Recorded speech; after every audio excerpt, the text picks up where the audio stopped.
Hello friends, welcome to centre study. आज की इस वीडियो में हम बीएड डीएलएड का assignment analysis of school syllabus and text books की बात करने जा रहे हैं। और इस वीडियो में हम पर्टिकुलर क्लास 9th की एनसीईआरटी की मैथमेटिक्स की एनालिसिस करेंगे, जिसको हम असाइनमेंट के नाम से जानते हैं, analysis of school syllabus and text book. Teaching practice के दौरान ये आपसे कराया जाता है। तो सबसे पहले मतलब क्या होता है, एनालिसिस ऑफ द सिलेबस का क्या मतलब होता है, इसके बारे में जानते हैं। तो जैसे कि आपको ये नज़र ही आ रहा है कि एनालिसिस ऑफ सिलेबस सबसे पहले मैंने लिखा है यहाँ पर। और एनालिसिस ऑफ सिलेबस के कुछ पॉइंट है, क्या क्या पॉइंट हो सकते हैं, जैसे unit and chapter of syllabus, कितने यूनिट है और कितने चैप्टर है इस सिलेबस के अंदर। और साइकोलॉजिकल लेवल ऑफ कंटेक्ट क्या है, बच्चों के ऊपर ध्यान दिया गया है या नहीं दिया गया है। डिफ़िकल्टी लेवल बुक का कैसा है, बच्चों में revision of the previous chapter. जैसे कि revision of the previous chapter का मतलब यहाँ पर यह है कि पुरानी बातें जो आपने क्लास 8 या क्लास 7 में पढ़ी हो, क्या उसको रिवाइज कराया गया है, क्या उसको बताया गया है। और उसके बाद करेक्टरिस्टिक ऑफ सिलेबस, सिलेबस का क्या करेक्टरिस्टिक है। तो ये कुछ पॉइंट्स है जिनके बारे में मैंने यहाँ पे दिया है कि ऑर्डर और सीक्वेंस कैसा होना चाहिए, पब्लिक डॉक्यूमेंट है या नहीं है जो आसानी से सब पढ़ सके, और लाइन शेड्यूल उसमें कैसा है, किस तरीके का उसमें अप्रोच किया गया है। Selection of syllabus, selection of syllabus का मतलब क्या है कि बेस्ट सिलेबस आपने चुना है। उसके बाद आएगा आपका मीनिंग ऑफ सिलेबस, कि सिलेबस का एक्चुअल में मीनिंग क्या होता है। ये सारी चीज़ें यहाँ पे हमने डिस्कस की है। Ground for the next class, आपने जो सिलेबस डिज़ाइन किया है क्या ऐसा है कि जो नेक्स्ट क्लासेस में भी हेल्प करे, ताकि आपकी एक रूट जड़े बिठाएं नेक्स्ट क्लास के लिए। क्या सफिशेंट प्रोविज़न है फॉर लिंकिंग विद लाइफ, यानी कि आप जो बार बार बात करते हैं कि रियल लाइफ से कनेक्ट करने की, तो रियल लाइफ से क्या कनेक्ट किया गया है इसको भी आप यहाँ मेंशन करेंगे। साथ में correlation with other subject, other subject जैसे कि मैथमेटिक्स का जो कोरिलेशन है वो किस किस सब्जेक्ट के साथ है, क्या सोशल साइंस के साथ है, क्या आपका इंग्लिश के साथ है, अदर लैंग्वेज के साथ है, साइंस के साथ भी कोरिलेशन है। लाइट सिलेबस, यानी कि ऐसा सिलेबस जो आसानी से पढ़ा जा सके। उसके बाद दोस्तों हमने पूरे 15 के 15 चैप्टर का सिलेबस एनालिसिस किया, बहुत शॉर्ट में और बहुत ब्रीफ में। जैसे कि चैप्टर नंबर 1 नाम में आपको नज़र ही आ रहा है कि नंबर सिस्टम। अब नंबर सिस्टम में क्या चीज़ बताई गई है, यह मैंने यहाँ पे आपके लिए मेंशन किया है, आप यहाँ देख पाएंगे क्या क्या चीज़ नंबर सिस्टम में बताई गई है। ये सारी चीज़ें यहाँ पे आपको क्लियर नज़र आ रही है। क्या क्या फार्मूलाज यूज हों, क्या क्या फार्मूलाज यूज़ हुए हैं। चैप्टर नंबर 2 पॉलिनोमियल, अब पॉलिनोमियल में क्या चीज़ बताई गई है, कौन से फार्मूलाज यूज़ हुए हैं, ये आपके फार्मूलाज आ गए सामने। रिमाइंडर थ्योरम बताई गई है, फैक्टर थ्योरम बताई गई है। उसके बाद चैप्टर नंबर 3 यानी कि कोऑर्डिनेट ज्योमेट्री में आते हैं। कोऑर्डिनेट ज्योमेट्री में कौन से पॉइंट्स शामिल किए गए हैं, क्या चीज़ों को उन्होंने शामिल किया है, ये सारी चीज़ें यहाँ लिखी हुई है। Linear equation in 2 variable, general equation जो होती है A X plus B Y plus C is equal to zero, अगर उसके बाद x equal to zero Y equal to zero पे क्या सॉल्यूशन आता है, एक्स एक्सिस वाई एक्सिस जो आता है आपका, y is equal to M X plus C, यानी कि एक लाइन की इक्वेशन जो आ जाती है। Introduction to Euclid geometry chapter number 5 जो है, उसके कौन कौन से आपको एग्जाम्स एंड पोस्टुलेट दिए गए हैं। साथ साथ फिर लाइंस एंड एंगल्स जो कि बहुत इंपॉर्टेंट चैप्टर होता है आपका, उसके बारे में भी यहाँ बताया गया है। हर चैप्टर वाइज की बहुत डिटेल और ब्रीफ समरी यहाँ पे दी गई है। ट्राइंगल्स चैप्टर नंबर 7, कौन से एक्सियम्स और कौन से थ्योरम यहाँ पे दिए गए हैं। Quadrilateral chapter number 8, important theorems जो यूज़ हुई है वो सारी आपको लिख लेनी है। कितनी थ्योरम्स आपने यूज लिखी है। जैसे कि यहाँ पे आपको मेंशन है कि थ्योरम 10 थ्योरम यहाँ पे दी हुई है, तो 10 की 10 थ्योरम आपको लिखनी है। Area of parallelograms and triangle, उसमें भी आपको थ्योरम जितनी भी गिवन है वो सारी लिख लेनी है। अगर आप और भी बड़ी क्लासेस का कर रहे हैं जैसे 10th क्लास, तो 10th क्लास में आप चैप्टर वाइज जो जो थ्योरम्स पेपर में या जो जो फॉर्मूलाज आपके पेपर में पूछे गए हैं या बुक में दिए गए हैं वो सारे आपको टेक्स्ट बुक एनालिसिस में लिखने होते हैं दोस्तों। अगर आप किसी और सब्जेक्ट का टेक्स्ट बुक एनालिसिस चाहते हैं तो आप हमें कमेंट बॉक्स में बता सकते हैं उसका, और हम एनालिसिस आपके लिए लेकर आ जाएंगे। फ़िलहाल ये मैथमेटिक्स का है, साइंस का, सोशल साइंस का या अदर सब्जेक्ट का भी अगर आपको चाहिए तो आप हमें कमेंट्स में ज़रूर बोल सकते हैं।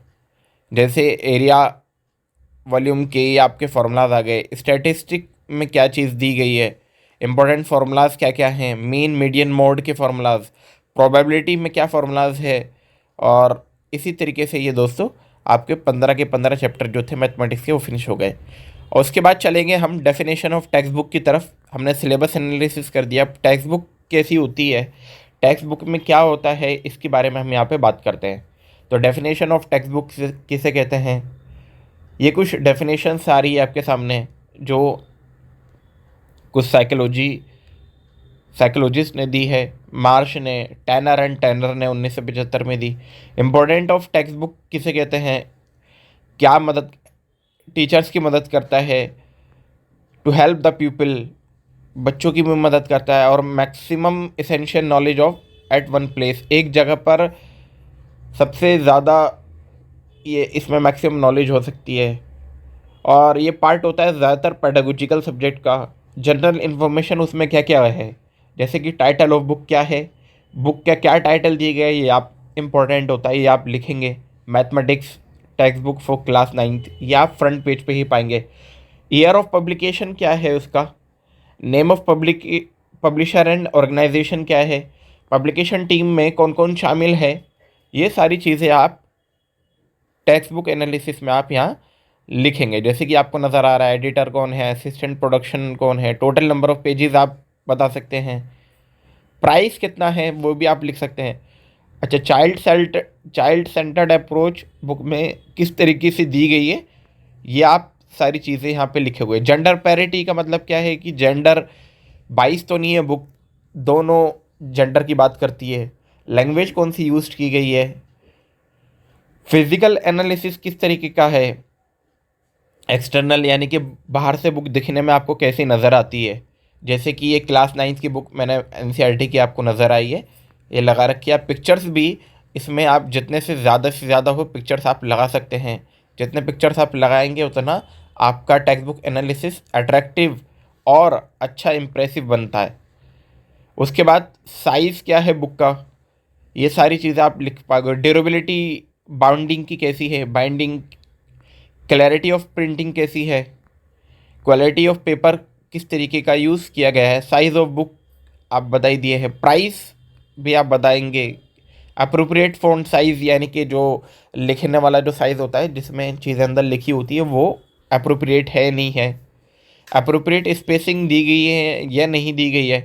एकेडमिक एनालिसिस जब आप करेंगे तो उसमें सिलेक्शन ऑफ कंटेंट किस तरीके का दिया गया है, लॉजिकल क्लासिफिकेशन ऑफ लेसन इसमें आपको दी गई है नहीं दी गई है, सीक्वेंस ऑफ लेसन अब सीक्वेंस बता देंगे, जो सीक्वेंस आपने अभी पहले लिखे हैं उसके अंदर वही सीक्वेंस। प्रेजेंटेशन किस तरीके का है, अट्रैक्टिव प्रेजेंटेशन है या इस तरीके प्रेजेंटेशन है जो बच्चे बोर हो जाते हैं पढ़कर, वो सारी चीज़ें आपको क्लियरिफाई करनी है। Style of presentation, concreteness, vocabulary vocabulary vocabulary आपकी किस तरीके की डिज़ाइन लिखी गई है, बहुत ज़्यादा टफ तो नहीं है या ऐसी तो नहीं है जो बहुत इजी हो। क्वालिटी ऑफ इलस्ट्रेशन किस तरीके का है, पीपल अपील किस तरीके से की गई है, accuracy of illustration, pictures, tables and graph अगर बुक में दिए गए हैं, जैसे कि सोशल साइंस में पिक्चर्स दी हुई होती है, टेबल्स जैसे कुछ टेबल दी हुई होती है, जनसंख्या की टेबल या कुछ और कुछ इस तरीके के ग्राफ दिए होते हैं जिसमें आपके मैप्स वगैरह दिए रहते हैं, वो सारी चीज़ें आप लिख सकते हैं। जैसे कि मैंने आपको यहाँ ये लगाया भी है, प्रोपोर्शन किस तरीके का है, क्वेश्चन एंड एक्सरसाइज किस तरीके की है, बुक के क्वेश्चन, बुक के बाद अरेंजमेंट कैसा है, उनके बाद दोस्तों ये सारे के साथ सारी चीज़ें आप लिखेंगे। लेटेस्ट अप टू डेट है ये बुक या नहीं, कब लास्ट अपडेट आया था, इंट्रोडक्शन, इंडेक्स एंड अप्रेंटिसिस किस तरीके का है, इफेक्टिव इंट्रोडक्शन है चैप्टर का या नहीं, लेबोरेटरी वर्क के लिए कोई जगह आपको दी गई है या नहीं दी गई है, यानी कि प्रैक्टिकल नॉलेज की बात यहाँ पे कर रहे हैं। ओवरऑल ऑब्जर्वेशन, फिर आप एक फाइनल कंक्लूड करेंगे जिसमें आप ओवरऑल ऑब्जर्वेशन लिखेंगे, जिसमें आप टेक्स्ट बुक एनालिसिस का और सिलेबस एनालिसिस के दोनों का ओवरऑल ऑब्जर्वेशन आप या ओवरऑल कंक्लूजन आप लिखेंगे।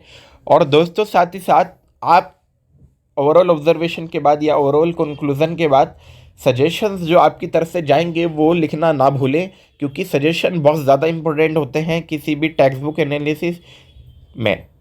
तो ये सजेशन कुछ है कि आपकी क्या क्या कमी है, जैसे आईसीटी का ज़्यादा से ज़्यादा यूज़ हो सकता था, best from the waste component ज़्यादा से ज़्यादा यूज़ हो सकता था, और text book review by rating scale ये भी बहुत ज़्यादा इंपॉर्टेंट होता है, यानी कि आप टेक्स्ट बुक को किस तरीके से रेट करेंगे।